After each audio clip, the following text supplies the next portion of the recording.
Hello Mustangs, my name is Nate Klein. I'm your Vice President for Student Success. And today I'm here to talk a little bit about why we are requiring face coverings coming this fall. And it's not because I think that they're stylish or because I like my face to feel warm. And it's not even to protect myself from COVID.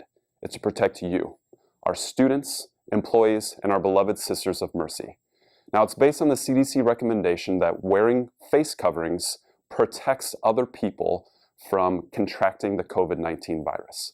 It aligns with our focus on community, our Mercy mission of compassion, and the inherent dignity of every single human being that we care about, which includes yourself.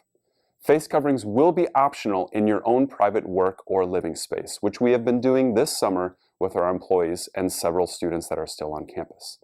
All other spaces on campus, including walking to and from your vehicle, walking to and from class, meetings, and practices will be required.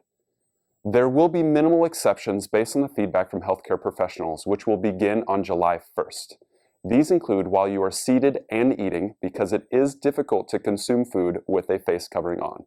Students participating in musical or athletic practice and performances, as well as workouts both at our indoor and outdoor facilities where cleaning practices have been put into place.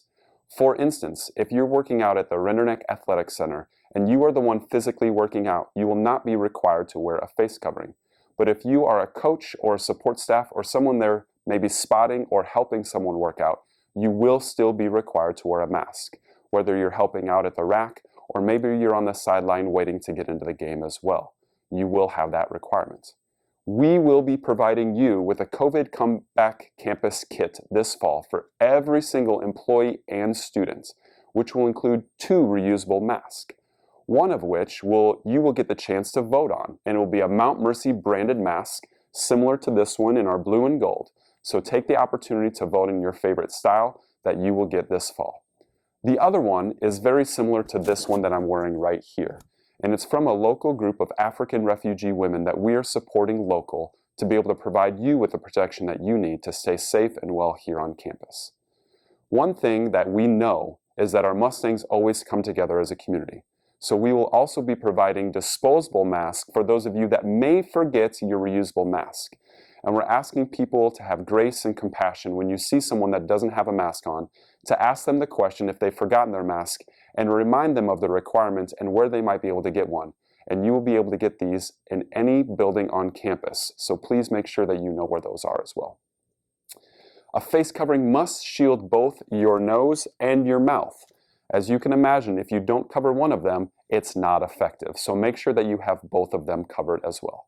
Now, some of you may have respiratory issues that would make wearing a mask or a face covering difficult. So we have also purchased face shields for some of our faculty members in the classroom and others that have respiratory issues. If you need to talk to someone about your respiratory issues where wearing a mask would make breathing difficult, you will need to contact our Disability Services Coordinator, and they will be able to work with you on a proper accommodation that you will be able to get. Disability Services is located within our Academic Center for Excellence, or ACE, as many of you know. Also, all visitors will be required to wear a mask, whether coming to campus for a game, a musical performance, the fall faculty series, or anything else. We will hold everyone to the same community standards that we have as well. We ask that you all adhere to these community standards.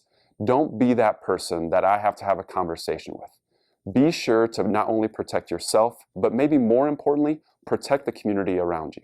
That's what we're all about. That's what the sisters taught us. And as Catherine once said, the blessing of unity still dwells amongst us, and oh, what a blessing it is. It should make all things else pass into nothing.